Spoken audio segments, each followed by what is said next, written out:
Welcome. What is up? Welcome to the Mixer. I am your host, RC. I am joined by my co-host here, Jeff. How you doing? I'm doing good, man. Exciting weekend. I believe it's game six of the finals tonight. So it's a good time to be a sports fan.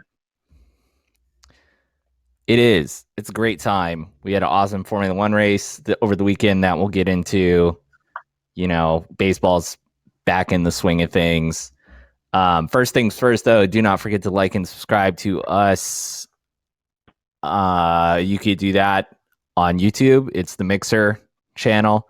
We're also on all pod feeds, iTunes, Spotify, Google Podcasts.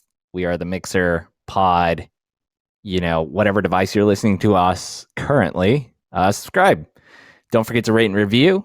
That would help us out a lot. And share it around. If you enjoy us, get in touch with us. It's at FCY Mixer on all social channels, primarily being Twitter. I live tweeted a lot of the Silverstone GP live tweet, a lot of Padre games, and, expected to be picking up that more as we approach the NFL season and such. So great ways to get in touch with us. Your feedback is always welcome. There's a link to a survey in the show notes. So if you want to give us your opinion on how we can improve or stuff you like, let us know. We'd love to hear it.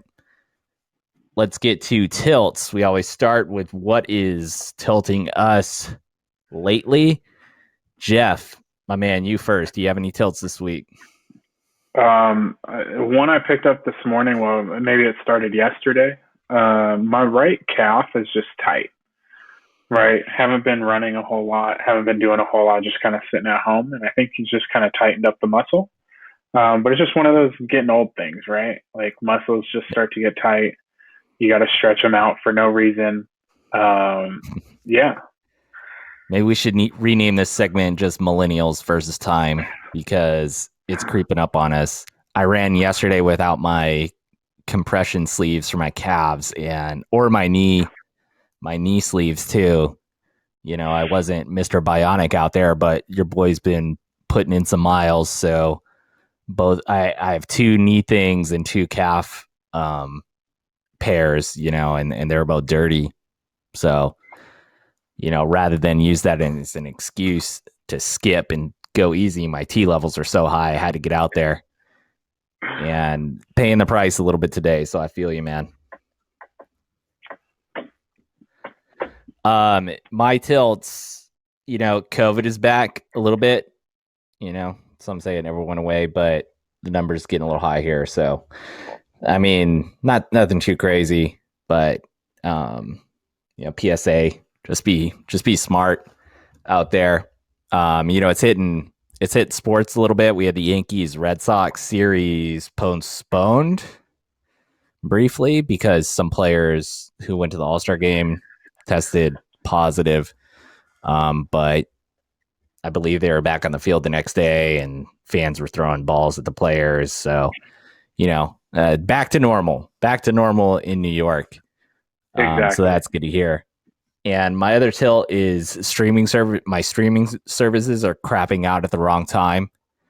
I was able to watch the Formula One races and reruns pretty regularly, but the source of my ability to do that is not working. I don't know if the apps have some sort of bug or what, but I can't watch anything live on ESPN anymore.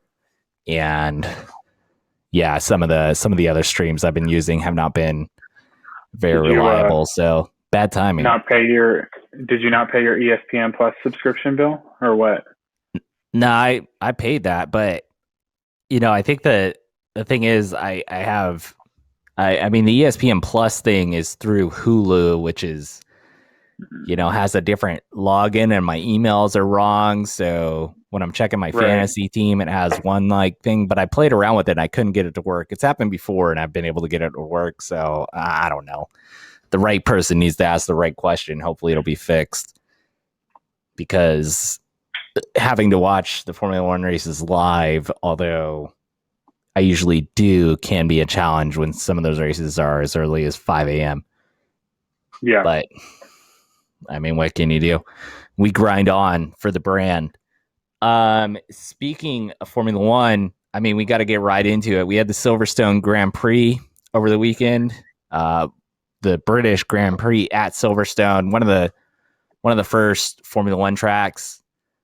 Um, it's just a classic track. It's built on an old airfield, and so it's very windy.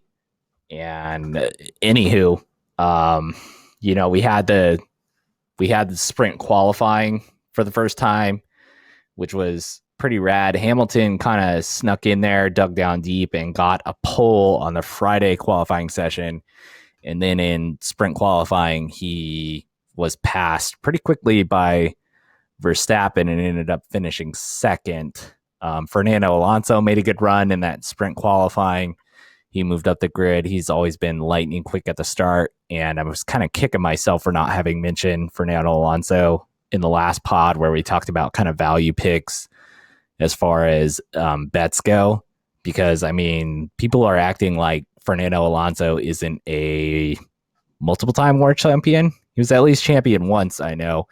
Twice, I And believe. he's driving for Alpine, formerly Renault.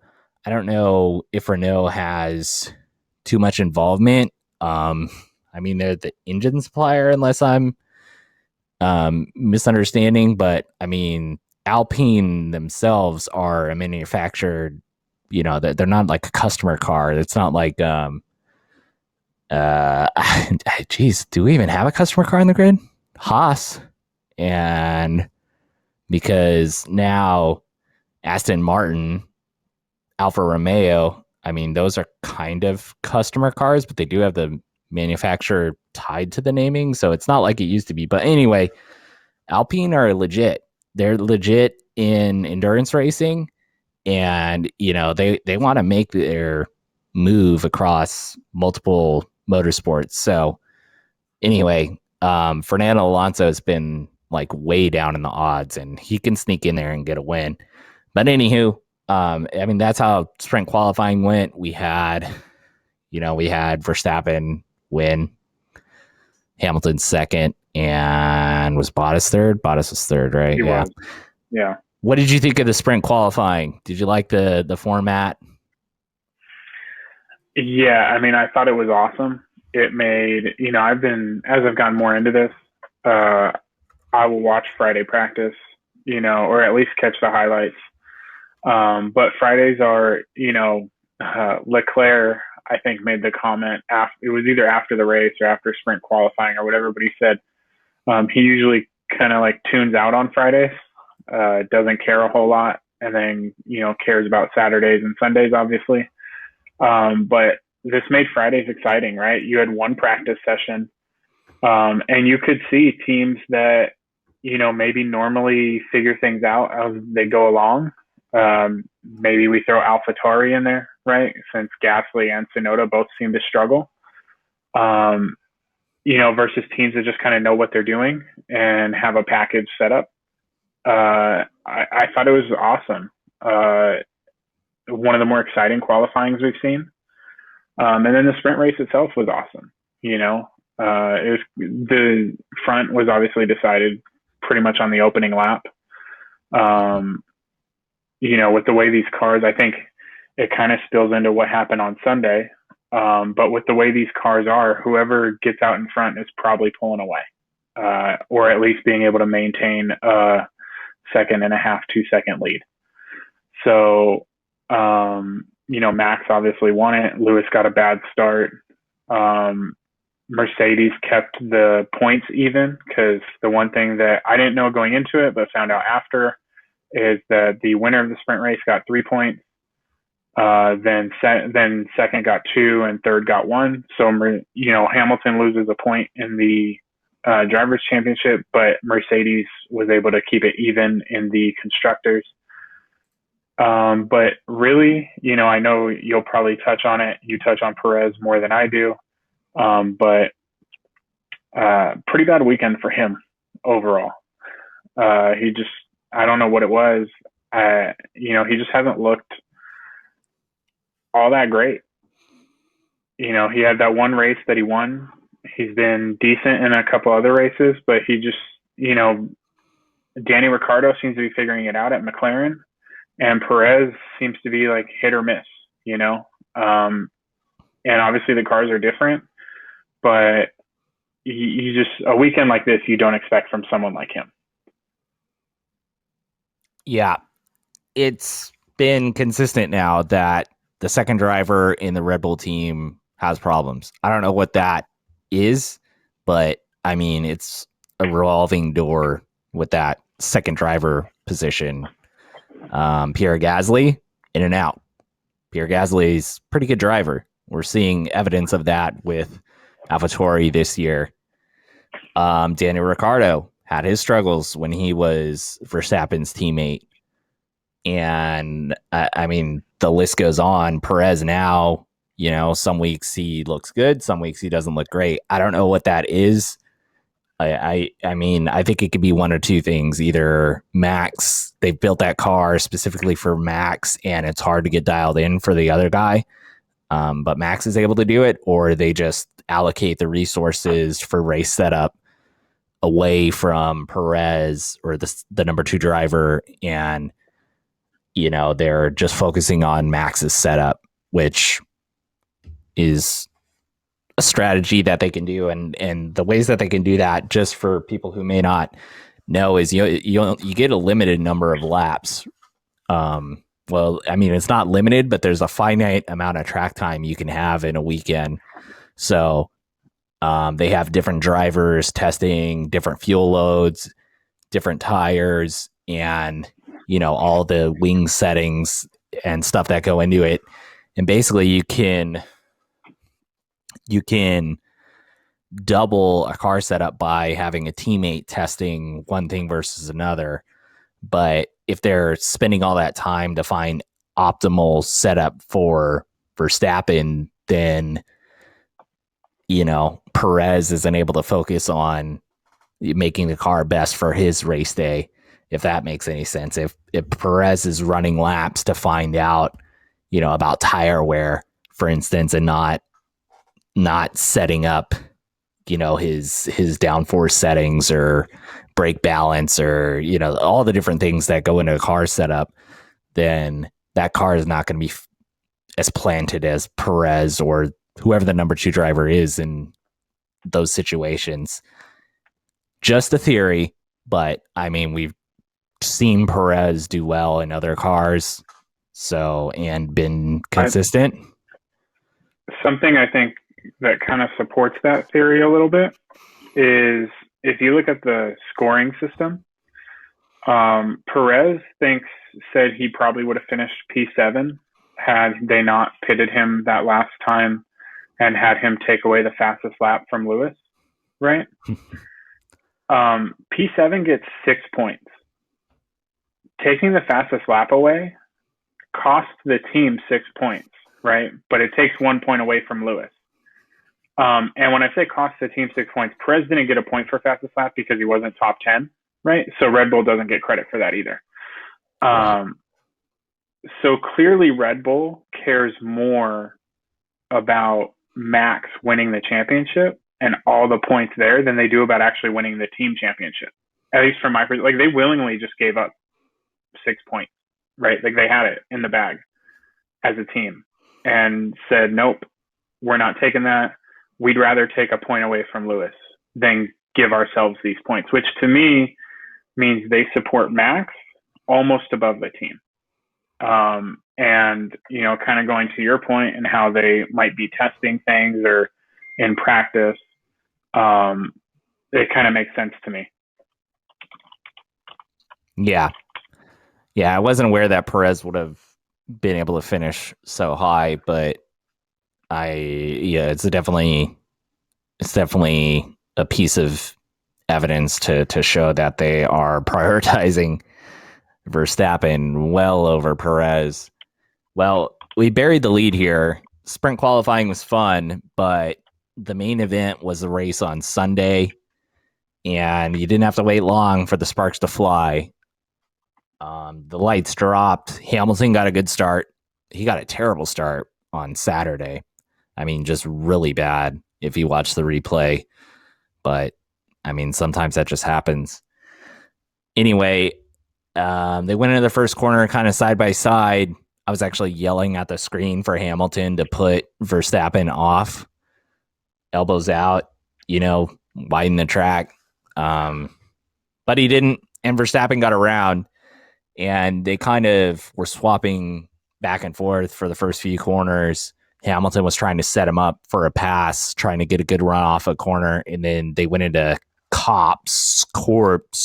I don't know how to say it with a British accent. It's one of the fastest corners in Formula One. It's one of the most dangerous corners in the world. This is a corner that, drivers used to have to let off the gas for a break. Now it's pretty much flat out. 160 mile an hour. Anywhere between 160 to 180. Hamilton pulled alongside Verstappen heading in, got about half a car length away from or in line with Verstappen. I believe he lifted a little bit because, I mean, he didn't have the right line to hit the apex. Caused contact with Verstappen, sent Verstappen off the track at 160 miles an hour and into the barrier. Hamilton was penalized for the mood for causing an incident. It was a 10-second penalty that he served in the pits. He was able to regain the lead from Leclerc in the closing laps. Really, really sad. Well, Ferrari had a great weekend. Leclerc especially. It seems like they've got their car more or less figured out now. But Hamilton takes the win despite the penalty, despite, Bottas kind of was irrelevant, finished third. He was a good team player.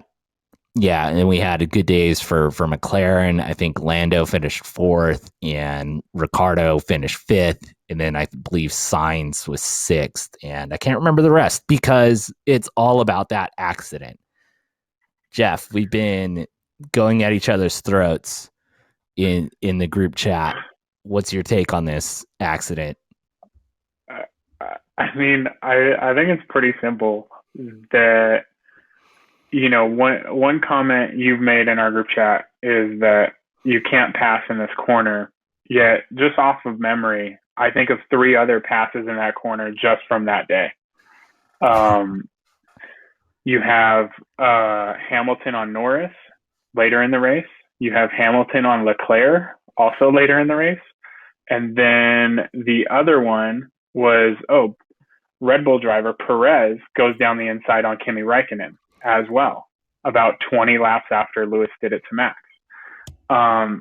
So that's just off memory. I'm sure there were more. The difference being between all those and the one with Lewis and Max is that when Lewis and Max do it, they know whoever comes out of that corner in the lead is likely going to win the race, right? Whereas the others, it's not, I don't want to say it's not that important. Obviously, the Hamilton-Leclerc one, Hamilton's going to get by him, whether it happens there or later. That was just kind of, we knew that at that point. So all those other guys, the guys on the outside in each scenario, all backed off, right? Or slowed it down. Max didn't. I don't blame Max for not backing off, right? He's the one in the lead. He doesn't have to back off if we're going by racing etiquette or racing rules type thing, right? The thing that irritates me about this whole situation is a lot of these announcer or analysts or whatever have talked about Lewis wasn't hitting the apex. There's no F1 rule that you have to hit the apex. It's just not a rule. It might be best racing practice, but it's not in the F1 regulations. So it doesn't matter that he's not hitting the apex. Max had more room to the outside, just like Lewis had more room to the inside. Max cuts the corner at a pretty sharp angle because he's trying to get ahead of Lewis again, which makes sense. Lewis doesn't back off. Now, one thing you can say about Lewis is that when he makes challenges like this throughout his career, or when he decides, I mean, we can look at this year. Lewis is normally the one backing off away from Max, right? He's normally the one saying, let's live to fight another day. We'll come back, this kind of thing. This situation, probably because it's his home race, it's, he knows Max has just won 3 in a row and I think 4 out of 5. He needs to make a statement. He needs to win this, right? Lewis says, I'm not giving this up. You're going to have to take it from me, kind of thing. Max, being as aggressive as he is, says, okay, I'm going to take it. Lewis, throughout his history, knows when he makes these moves, if he's going to be out of the race, it's going to be because he got like car damage, not because he's going into the wall necessarily, right? Like, he typically only makes these moves when he's on the inside. He's never making this move if he's on the outside. This is where I think, like, I'm okay with the penalty, even though I think it's more of a racing incident, because Lewis does cause the crash, right? Like, he's the one that probably should have to back off there. But it's also like they both own it, like have to own it. It's probably 60-40 Lewis at the end of the day. The penalty is what it is. If Lando doesn't have an extra 4 seconds on his pit stop, maybe Lewis doesn't win the race. He encounters Lando later in the race. Maybe he doesn't get past him as easy. Those type of things. I think a lot of people that have a problem with the penalty are just looking at, oh, well, Max had to go to the hospital. But to me, that shouldn't matter, right? Like, if we say there's an infinite amount of space there, Max just spins out and he gets back in the race. And yeah, he's further down, but he's got a chance to come back. It doesn't matter. Also, like, the incident itself wasn't that bad. It's not like Lewis T-bones him. They touched tires or whatever. Max got unlucky. I think that's all that really happened. Okay, I got to give my take here. So, some of the conversation that we had, you brought up that you can't make that pass in that corner, cause that type of accident, and not get a more severe penalty. And the reason for that is the speed. And, I have low T, so I'm all about driver and spectator safety. So you mentioned some of the other passes. In none of those passes did the driver on the outside defend in the way that Verstappen did. Verstappen moved over to cover the inside line because he didn't want Hamilton to go there, because if he did, he knew Hamilton wasn't going to back off, because you can hit the apex if you leave it open. And yeah, he thought he shut the door, but Hamilton bravely and I would say somewhat recklessly shot his car down the inside in the dirt, almost up on the wall. And it was a hell of a move by Hamilton. And then at that point, it just became inevitable that, Verstappen needed to back off, or there was going to be an incident, and Verstappen doesn't back off. And he ended up in the wall. Somebody needed to do this to Verstappen, because he's been a reckless driver since he's come to the grid. He's always the one making those types of moves, and he doesn't yield. And when we were talking early about this, I said Hamilton really needs to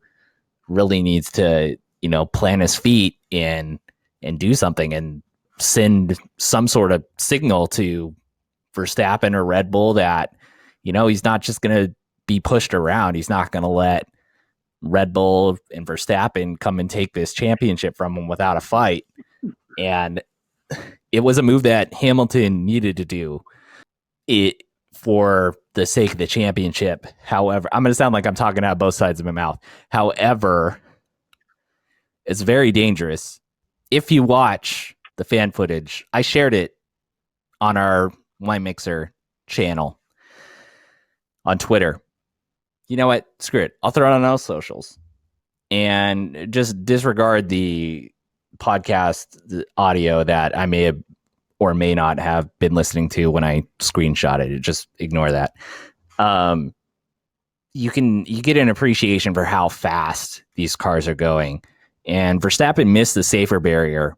They have safer barriers. It's like the foam kind of padding that, dissipates some of the energy going into an accident like that. And they often put them in dangerous areas or areas where there are accidents frequently. He missed it. And the reason why he missed it is because usually people don't make moves like that at that speed on that track because it is so dangerous. A lot of things could have happened that didn't, thank God. Verstappen's tire fell off. It came off the rim, and those tires are heavy, very heavy. 30, 40 pounds worth of rubber. I don't know off the top of my head exact measurements, but there's metal inside of them. So, and coming at 160 miles an hour, we had an accident in the 90s. I can't remember if it was at Indy or if it was at Michigan. It was at some oval where a tire went in the stands, killed 4 people. The tires, aren't meant to handle lateral loads like that. That's why the sidewall popped off. That tire could have easily cleared the catch fence. Verstappen could have easily dug in to the gravel, pitched his car up and into the fence or up and over the fence, depending on the situation. So you mentioned, Jeff, in the chat that, well, I'll let you bring it up. Tell me what you said in the chat about the drivers and this type of penalty that they got. Oh, I was watching the after coverage, and it was Alex Albon, who's the Red Bull backup driver, test driver, whatever. Mm-hmm. And I forget the other guy. It's the one who's there all the time for F1 doing interviews. And they're discussing this, and Albon makes the comment that the drivers at some point, he doesn't specify when, had met with like the F1 head or whatever, and had actually said that they wanted penalties like the 10-second penalty Lewis got for incidents like this and not anything more, because he doesn't really go on to elaborate why. But the thought process is that there obviously should be some sort of penalty given in a lot of situations like this, but you don't want to, the person that's able to stay in the race shouldn't be out of the race completely. You don't want to take it away from them, right? But you also want to say oh, well, you did do something wrong, that kind of thing. So there's that give and take there. But yeah, he made the comment that the drivers as a whole kind of said this is the penalty they wanted. So I thought that was real interesting, especially coming from the Red Bull team. Also, Albon said he thought it was a racing incident. Yeah. Every driver that's been asked has said they thought it was a racing incident with Lewis at fault. Okay.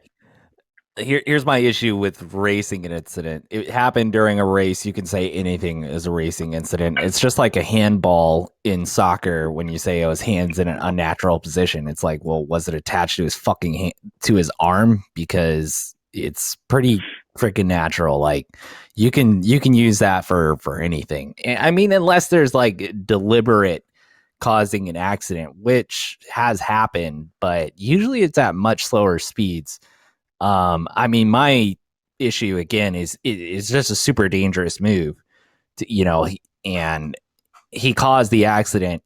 I felt like the starting point for the penalty should have been a stop go, which means, you can't, Hamilton was able to serve his 10 seconds in advance of a planned pit stop. So it was only 10-second delay. A stop go, he would have had to go through the pits, stop in the box, and then go. With no service to the car. You couldn't get fuel or nothing. You'd have to come back around. And well, I guess they don't refuel. Sorry, old habits die hard. But, he wouldn't be able to change tires. They wouldn't be able to fix anything. You just have to roll up, come to a complete stop, and then go. Ends up being like 22, 23 seconds. They could have done a 10-second stop go or 5-second. They have all kinds of different levels of penalty all the way up to a race ban. And, I just think it sets a dangerous precedent because if you're able to put your opponent off in a corner like that, cause that type of accident and only get a 10-second penalty, like you're incentivizing drivers to do that. It's entertaining as hell. Don't get me wrong, but I will counter that with the fact that Mercedes said if the race hadn't been red flagged, Lewis was out of the race. They came out and said his tire was messed up. They had to replace it. If it wasn't red flagged, they don't get that opportunity. I think what they meant is that maybe he finishes, but he's not winning it, right? May not even be in the points because he's going to come in for 3 pit stops at that point, right? So I think that's more of where they were going with that. It's not like he came out of that unscathed. He just got lucky that he was able to continue on that lap. And then during the red flag, everyone's able to make changes to their car. And so they were able to take advantage of that. Yeah. They need to have conversations in the drivers' meetings. They have drivers' meetings before each race. They talk about trouble spots, what to do or what not to do. Those old enough to remember the F1 hipsters before we started pumping the numbers up, there was a Max Verstappen rule because under braking, he would change his line, which different driving style than a lot of people. They called it, the broadcasters were referring to it as the Max Verstappen rule because he would do shit like that. That rule actually came up on Saturday during the sprint race. Your boy Fernando Alonso got warned about it. And I actually think watching that first lap, I think if that continues for another lap, I think Max gets warned about it. He was all over the track trying to prevent Lewis from getting by him, doing similar things to what Fernando was the day before. So I don't think Max is completely innocent in a lot of what happened.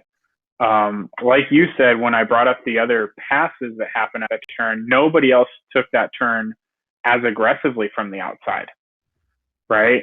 So again, not absolving Lewis from his role in it, right? He probably owns 60%, 70% of the incident. But Max isn't clear either. He could have, knowing that he had a 33-point lead in the championship, could have just said, all right, Lewis, I'll give you this corner, right? I still have a chance to win the race, and even if I lose the race, I'm going into next race with a 25-point lead, Yeah, I 100% agree with you there. And Verstappen paid his price. He ended up suffering a 51G load in the barriers. Who knows what type of physical injuries he sustained, but he learned the hard way. As Jamie Vardy once said, I don't know if this is a phrase in England or what, but he said, chat shit, get banged. What's the TikToker saying? Fuck around, find out. Is that it? Basically. He's been fucking around for too long, and he finally got put in the wall where he deserves to be. I've been tired of this dude's driving style since he came in. He's a young guy, and we always see this. These young guys, they come in and they just throw their car around, and it kind of gets excused away, like, oh, they have some things to learn, but it's dangerous. It's dangerous doing these moves. It's dangerous making passes like that.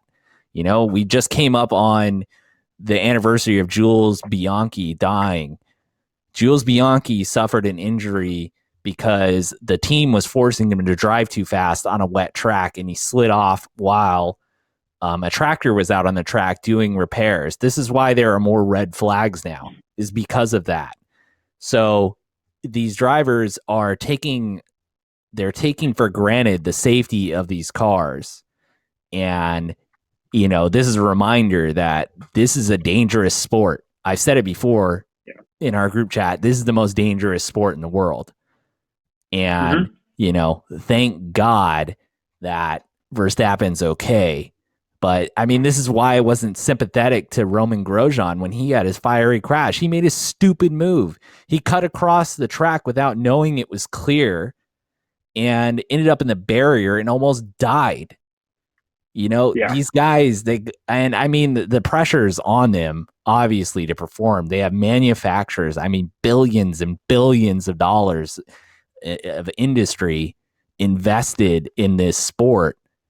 And, they want a good result. They want to stay on the grid, and their testosterone levels are off the charts. So I'm just saying, it sets a dangerous precedent that's only a 10-second penalty. We're going to see more of stuff like this. And it sets up to be super entertaining, but in championship battles and in rivalries like this, we kind of, there's always that one person giving room. And then once that person finally puts their foot down and stops giving room, shit like this happens. It's happened Senna Prost. It's happened with Hamilton and Vettel. It happened with Nico Rosberg and Hamilton. It's happened with Webber and Vettel. The rivalries go on and on. But yeah, it's going to be super entertaining. I just hope that these guys choose wisely. Luckily, there's only 2 other corners like that in the world or on the F1 track. It's 130R in Suzuka. People don't pass there. It's just as fast, but the wall's a lot closer. Look up. Yeah. I think it's Alan McNish. Look up Alan McNish Suzuka crash. Very scary stuff. And then it's and there's Eau Rouge, which is the most dangerous corner by far. If you just look up Eau Rouge or Radillon Spa crash, that's where that Formula 2 or GP2 driver died. And they covered that in Drive to Survive. I believe it was last season. So yeah, it's fucking dangerous. And, Verstappen needs to get woken up because, who knows what he would have done. He would have done the same exact thing. He would put Hamilton in the wall. And don't get me wrong, I would be fucking livid if Verstappen did that to Hamilton, dude. I'd be outraged, man. I'd be calling for his head. Yeah, I think if it's reversed, I feel the same way about it. Even though Lewis is my guy, but I just think I don't know. In my mind, the results of it can't overshadow what actually happened, and what actually happened is both drivers share responsibility. So I think anything more than the 10-second penalty is tough to dish out in my mind. But I know you wanted to talk about their comments after the race. So I'll let you touch on that a little bit. Yeah. So after the race, Verstappen came out first, and I don't have the tweet in front of me. I know he said something different on Instagram than he said on Twitter. And hold on a second here. All right. So here's what Verstappen said. He said, "First of all, I'm glad I'm okay. It was quite an impact at 51G, but feeling better. That passive aggressive much? Obviously, we were disappointed with being taken out like this. The penalty given does not help us in any way and doesn't do justice to the dangerous move Lewis made on track. Watching the celebrations after the race while still in hospital is disrespectful and unsportsmanlike behavior, but we move on." What's your reaction to these comments, or do you want to go over Hamilton's response? No, I have more thoughts on Verstappen than I do on Hamilton. Look, we're all glad Max is okay. It, we were all disappointed that he got taken out. The way he words it, and I don't know if he means it like this, but him saying like very disappointed being taken out like this comes across as like he thinks it was intentional. At least to me. Again, I don't know if that's how he meant it, but I'm very confident Lewis did not mean to take Max out. Um, but the line that I have real issues with is the penalty given does not help us and doesn't do justice, to the dangerous move Lewis made on track. My understanding of penalties and penalties in life, this is not just F1, but a penalty should never help the person who feels wronged. Like a penalty is to penalize the person who did the wronging or the person who was found to be wrong, right? Like in this case, like as Max is suggesting, what penalty helps Red Bull? Does the FIA just award Max the win and say, okay, cool, here's 25 points? Like there's no penalty that helps Red Bull. Do you know what I mean? Like I don't understand that line of thinking. Now maybe he thinks Lewis should have just been banned and suspended from the race and not allowed to continue.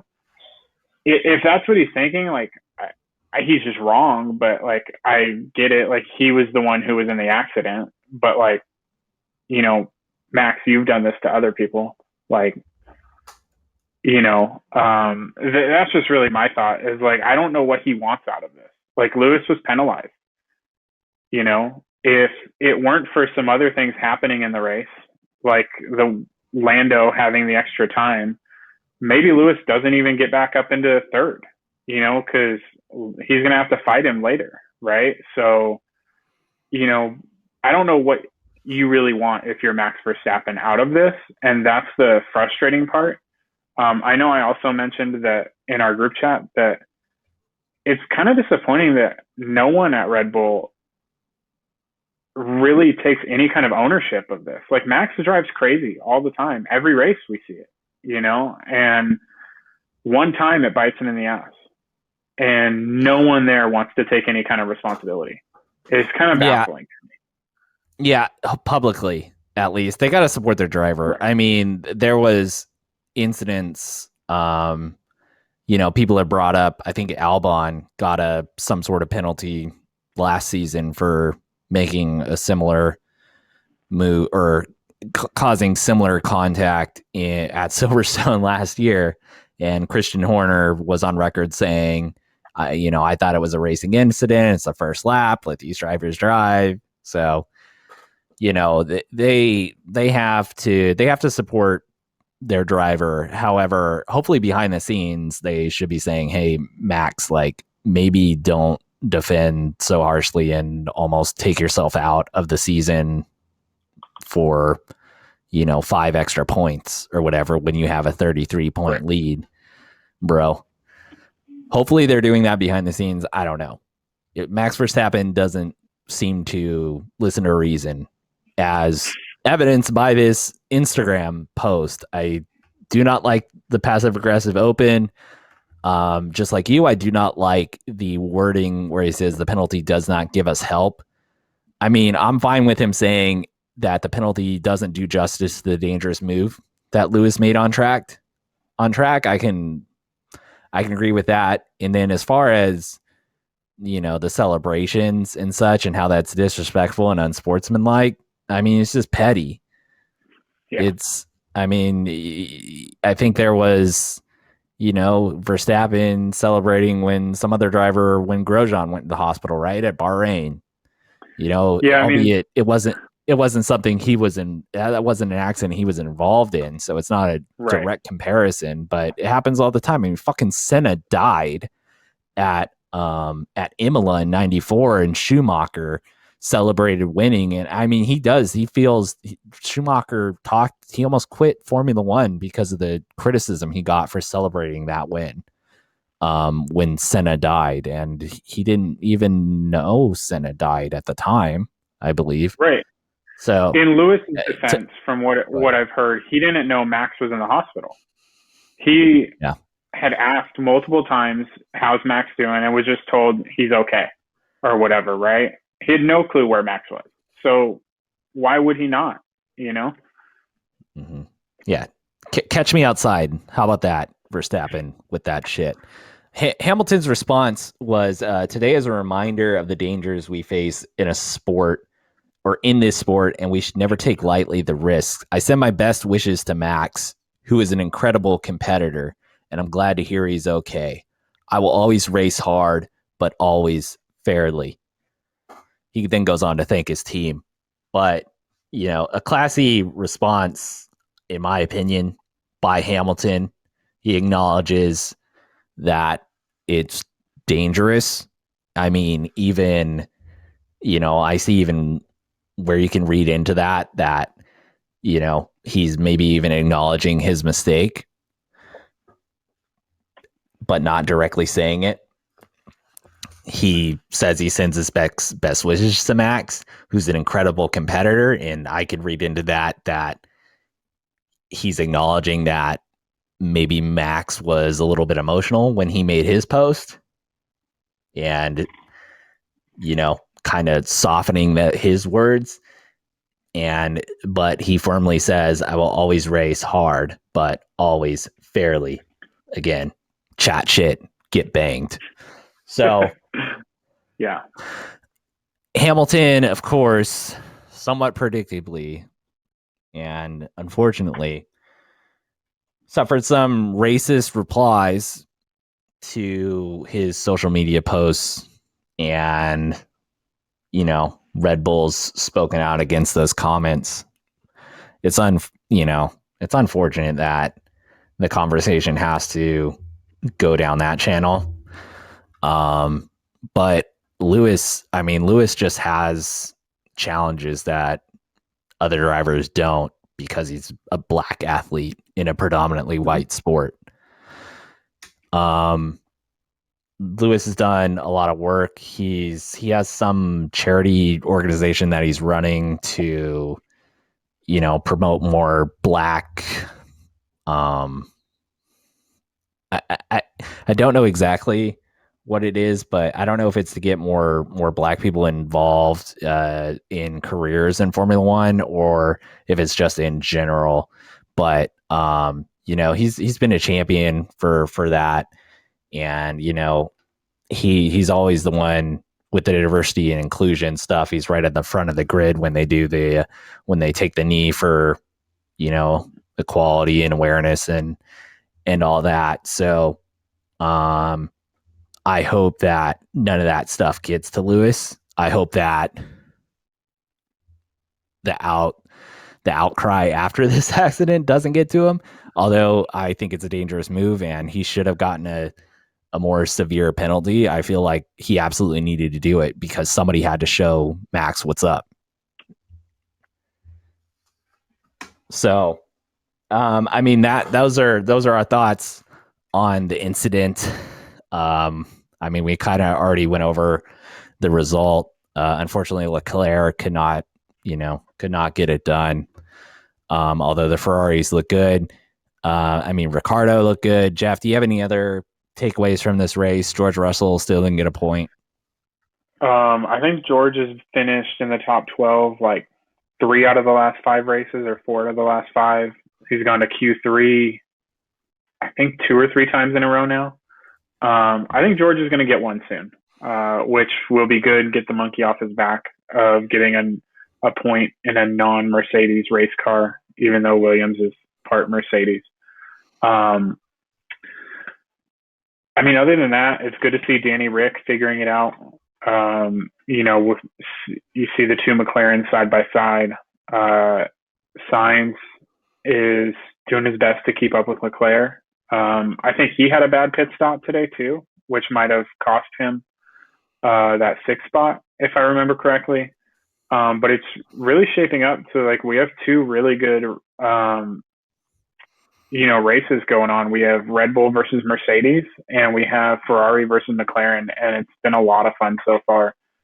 So just excited for the next race. Obviously, it's not this weekend; it is the following weekend. And then there's the summer break, I believe, which I don't know how much time they take off, but I know it's a few weeks at least. 3 weeks. 3 weeks. Just some other notes. We had Sainz finish sixth, confirmed. McLaren fourth and fifth, confirmed. Fernando finished seventh. Lance Stroll had a good weekend, or a good race day, because I think he started like 12th or maybe even further down the grid, and he was able to finish eighth.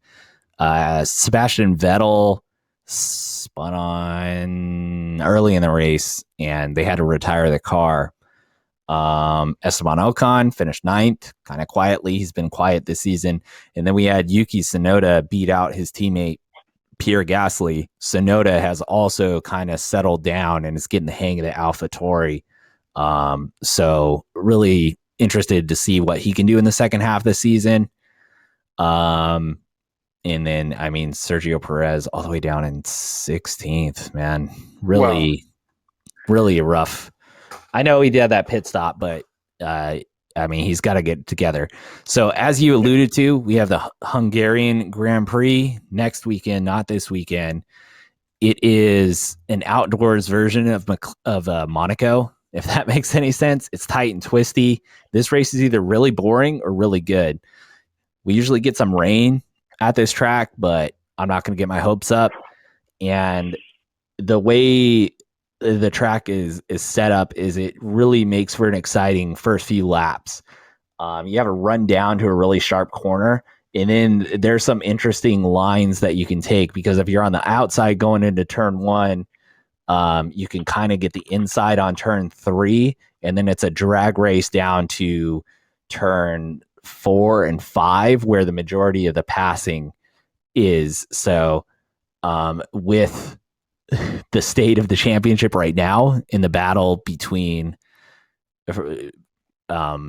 Mercedes and Red Bull, I could see a repeat. I could see a repeat of what happened this last weekend again. And I mean, my prediction is whoever is on pole will not make it past lap one. I think it's going to be elbows out, and there will be blood, and fortunately it's a much slower track, so we won't have the type of impact or the type of accident that we were at risk of here at Silverstone. And then Ferrari McLaren, that should be a good match as well. So I think we could just keep this episode to just Formula One. Maybe we can record the rest of the stuff later in the week. That work with you, Jeff? Yeah, I'm down. All right. Anything else you want to touch on before we get out of here? Have we done the awesome weekend that we just had in F1 justice? I think we have. So just, again, looking quickly at the schedule, we have Hungary next weekend and then a 3-week break. And then we go to Spa, my favorite track. They had some flooding. I hope this race remains on the calendar. It's not until August 27th, so it's actually a 4-week break. After Hungary to Belgium, there will be updates to the cars. And then after Belgium, we have the race at Zandvoort, which is in the Netherlands, home for Max Verstappen. I mean, this is setting up for some crazy races, some crazy storylines. I'm getting 2008 vibes all over again. I hope Hamilton carries his momentum, puts his foot down, takes Hungary, and then we get a wet race in Belgium. If Hamilton's able to squeak that one out, it sets up, for a showdown on Max's home ground. So, really awesome stuff. And it might actually, the one downside, no, there's more than one downside. One of the major downsides for Red Bull is, from what I've seen, people are projecting this crash to cost them probably $1.5 million, $2 million, which will put them a lot closer to their spending cap, right? So in terms of development on the car, they've probably lost a decent amount of development for the rest of the year. The race within the race, the finance wars. All right, Jeff. Let's get some PF Changs, yeah? Let's do it. Thank you for listening. Again, rate and review. Click the survey link. Interact with us at FC Mixer on Twitter and all social channels. Thank you for listening. PF Chang's time. I forgot to ask Liz last week if she wanted PF Chang. She probably would have been like, what the fuck are these guys talking about? Anyway, toodaloo!